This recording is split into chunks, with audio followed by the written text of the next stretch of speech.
Sam Fahad Abu ഹൈക്കൽ വെറും 7 മാസം മാത്രം പ്രായമുള്ള ഒരു പിഞ്ചു കുഞ്ഞ്. എന്നാൽ ആ കുഞ്ഞിന്ന് ലോകത്തിലില്ല.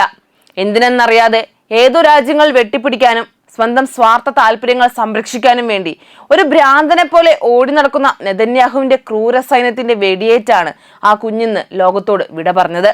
ഈ ഒരു വാർത്ത അറിഞ്ഞ ഏതൊരു സാധാരണ മനുഷ്യനും നെഞ്ചിൽ കൈവച്ചുകൊണ്ട് തീരാവേദനയോടെ മാത്രമായിരിക്കും ഇത് കേട്ടു തീർക്കുക. സ്വന്തം മാതാപിതാക്കൾക്കൊപ്പം കാറിൽ യാത്ര ചെയ്യവേ വാഹനം പൂർണ്ണമായി നിർത്തിയിരുന്നിട്ടും ഇസ്രായേൽ സൈന്യം ആ കുഞ്ഞിന്റെ മുഖത്തേക്ക് മനഃപൂർവ്വം വെടിയുതിർക്കുകയായിരുന്നു. യുദ്ധക്കൊതി പൂണ്ട ഒരു ഭരണകൂടം വരുത്തിവെക്കുന്ന ദുരന്തങ്ങളുടെ ഏറ്റവും ഒടുവിലത്തെ ഇരയായി സാം ഫഹദ് മാറുമ്പോൾ പശ്ചിമേഷ്യയിൽ നിന്നുള്ള ചോരയൊലിപ്പിക്കുന്ന വാർത്തകൾ ഇവിടെയും തീരുന്നില്ല. ഹിസ്ബുള്ളയുമായുള്ള കടുത്ത കരയുദ്ധത്തിൽ തങ്ങളുടെ 5 സൈനികർ കൊല്ലപ്പെടുകയും 3 അത്യാധുനിക മെർക്കവ ടാങ്കറുകൾ തകരുകയും ചെയ്തതിന് പിന്നാലെ തെക്കൻ ലെബനനിൽ ഉറങ്ങിക്കിടന്നിരുന്ന സാധാരണക്കാർക്ക് നേരെ ഇസ്രായേൽ സൈന്യം ക്രൂരമായ കൂട്ടക്കൊലയാണ് അഴിച്ചുവിട്ടത്. ഈ പൈശാചികമായ വ്യോമാക്രമണങ്ങളെ തുടർന്ന് സ്വിറ്റ്സർലൻഡിൽ വെച്ച് അമേരിക്കയുമായി നടത്താനിരുന്ന നിർണായക സമാധാന ചർച്ചകളിൽ നിന്ന് ഇറാൻ പൂർണ്ണമായി പിന്മാറി. ജൂൺ 19 ആരംഭിക്കേണ്ടിയിരുന്ന ചർച്ചകൾക്കായി ഇറാനിയൻ പ്രതിനിധി സംഘം സ്വിറ്റ്സർലൻഡിലേക്ക് പോകില്ലെന്ന് ലെബനനിലെ പ്രമുഖ മാധ്യമമായ അൽ മയാദിൻ ഔദ്യോഗികമായി റിപ്പോർട്ട് ചെയ്തു. അന്താരാഷ്ട്ര തലത്തിൽ വലിയ പ്രതീക്ഷയോടെ നോക്കിക്കൊണ്ടിരുന്ന ഈ സമാധാന ചർച്ചകൾ റദ്ദാക്കപ്പെട്ടതായി സ്വിറ്റ്സർലൻഡ് വിദേശകാര്യ മന്ത്രാലയവും സ്ഥിരീകരിച്ചിട്ടുണ്ട്. സ്വിറ്റ്സ് റിസോർട്ടായ ബെർഗൻ സ്റ്റോക്കിൽ വെച്ചായിരുന്നു ഈ നയതന്ത്ര കൂടിക്കാഴ്ച നടക്കേണ്ടിയിരുന്നത്. ചർച്ചകൾ മുടങ്ങിയതോടെ അമേരിക്കൻ പ്രതിനിധി സംഘത്തെ നയിക്കേണ്ടിയിരുന്ന American vice president JD Vance തന്റെ സ്വിറ്റ്സർലൻഡ് യാത്ര മാറ്റിവെച്ചതായി വൈറ്റ് ഹൗസും വാർത്താക്കുറിപ്പിലൂടെ വ്യക്തമാക്കി. ഇസ്രായേലിന്റെ ഏകപക്ഷീയമായ ആക്രമണങ്ങൾ പശ്ചിമേഷ്യയെ വീണ്ടും ഒരു വലിയ യുദ്ധത്തിലേക്കാണ് തള്ളിവിട്ടിരിക്കുന്നത്. തെക്കൻ ലെബനനിലെ ജനവാസ കേന്ദ്രങ്ങളെ ലക്ഷ്യമിട്ട് ഇസ്രായേൽ യുദ്ധവിമാനങ്ങൾ നടത്തിയ ബോംബാക്രമണത്തിൽ സ്ത്രീകളും കുട്ടികളും അടങ്ങുന്ന 20 സാധാരണക്കാരാണ് കൊല്ലപ്പെട്ടത്. ആക്രമണത്തിൽ 30-ലധികം പേർക്ക് ഗുരുതരമായി പരിക്കേൽക്കുകയും ചെയ്തു. ലെബനീസ് അധികൃതർ ഈ സംഭവത്തെ തികച്ചും ആസൂത്രിതമായ ഒരു കൂട്ടക്കൊലയെന്നാണ് വിശേഷിപ്പിച്ചത്.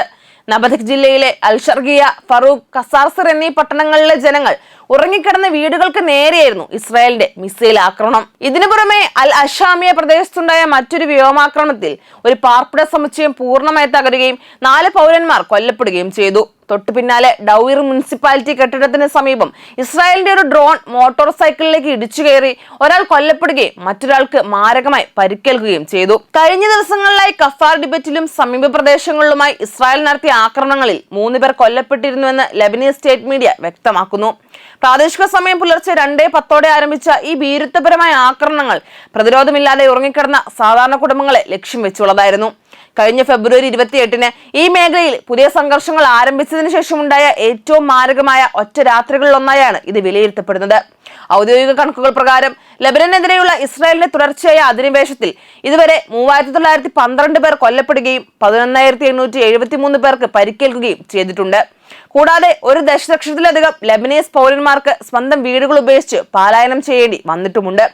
അതേസമയം കരയുദ്ധത്തിൽ ഇസ്രായേൽ സൈന്യത്തിന് ഹിസ്ബുള്ള പോരാളികളിൽ നിന്ന് ശക്തമായ തിരിച്ചടിയാണ് നേരിടേണ്ടി വരുന്നത്. കഫാർ തെബിത്ത്, അലി, അൽ തഹാർ കുന്നുകളിൽ വെച്ച് ഗൈഡഡ് മിസൈലുകൾ ഉപയോഗിച്ച് ഹിസ്ബുള്ള ഇസ്രായേൽ സേനയുമായി നേർക്കുനേർ പോരാട്ടം നടത്തി.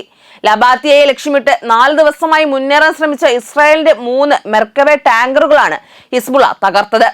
ഈ മേഖല ശത്രുക്കൾക്ക് ഒരു കാലത്തും കീഴടക്കാനാകാത്ത അജയ്യ കോട്ടയായി തുടരുമെന്നും അടിച്ചമർത്തലിനെതിരെ തങ്ങൾ ചരിത്രപ്രസിദ്ധമായ കർബല ഇതിഹാസങ്ങൾ സൃഷ്ടിക്കുമെന്നും ഹിസ്ബുള്ള പ്രസ്താവനയിലൂടെ പ്രഖ്യാപിച്ചു. ജൂൺ 19 പുലർച്ചെയും ശക്തമായ പീരങ്കി ഷെല്ലാക്രമണവും റോക്കറ്റ് യുദ്ധവുമാണ് അതിർത്തിയിൽ നടന്നത്.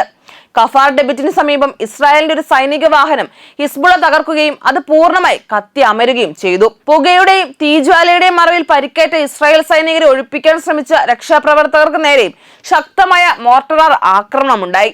ആക്രമണത്തിൽ ഇസ്രായേലിന്റെ 401ാമത് കവചിത ബ്രിഗേഡിന്റെ 52ാമത് ബറ്റാലിയൻ കമാൻഡറായ ലഫ്റ്റനന്റ് കേണൽ ഡോർബെൻ സിംഹോർ ഉൾപ്പെടെ 5 സൈനികർ കൊല്ലപ്പെട്ടതായി ഇസ്രായേൽ പ്രസിഡന്റ് ഐസക് ഹെർസോഗ് അതീവ ദുഃഖത്തോടെ സ്ഥിരീകരിച്ചു.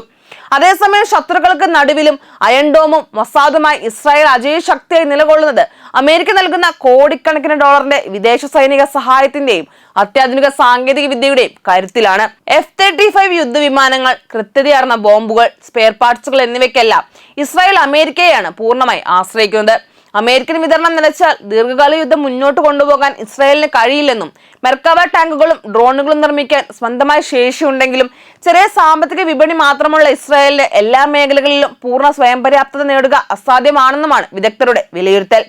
ജൂൺ 17 പാകിസ്ഥാനിൽ വെച്ച് അമേരിക്കയും ഇറാനും തമ്മിൽ ഒപ്പുവെച്ച 14 പോയിന്റ് സമാധാന മെമ്മോറാണ്ടത്തെ പൂർണ്ണമായി ധിക്കരിച്ചുകൊണ്ടാണ് ഇസ്രായേൽ ഈ ആക്രമണങ്ങൾ തുടരുന്നത്. ലെബനൻ ഉൾപ്പെടെയുള്ള എല്ലാ മുന്നണികളിലെയും സൈനിക നടപടികൾ ഉടനടി അവസാനിപ്പിക്കണമെന്ന് ഈ കരാർ ആവശ്യപ്പെട്ടിരുന്നു. എന്നാൽ തങ്ങൾ തെക്കൻ ലെബനനിൽ 10 കിലോമീറ്റർ ചുറ്റളവിൽ പുതിയൊരു സുരക്ഷാ മേഖല സ്ഥാപിച്ച് അധിനിവേശം അനിശ്ചിതമായി തുടരുമെന്നാണ് ഇസ്രായേൽ സൈന്യത്തിന്റെ നിലപാട്. ഇസ്രായേലിന്റെ ഈ ആസൂത്രിത യുദ്ധക്കുറ്റങ്ങൾക്കെതിരെയും അന്താരാഷ്ട്ര നിയമങ്ങളുടെ ലംഘനങ്ങൾക്കെതിരെയും ആംനസ്റ്റി ഇന്റർനാഷണൽ ഉൾപ്പെടെയുള്ള ആഗോള സംഘടനകൾ കടുത്ത പ്രതിഷേധവുമായി രംഗത്തെത്തിയിട്ടുണ്ട്.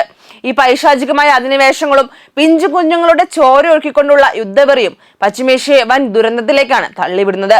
അമേരിക്കയുടെ അന്തമില്ലാത്ത ആയുധ സാമ്പത്തിക സഹായങ്ങളുടെ തണലിൽ ഇസ്രായേൽ നടത്തുന്ന ഈ ആസൂത്രിത യുദ്ധക്കുറ്റങ്ങൾ അന്താരാഷ്ട്ര സമാധാന ശ്രമങ്ങളെ പോലും പൂർണ്ണമായി അട്ടിമറിച്ചിരിക്കുകയാണ്.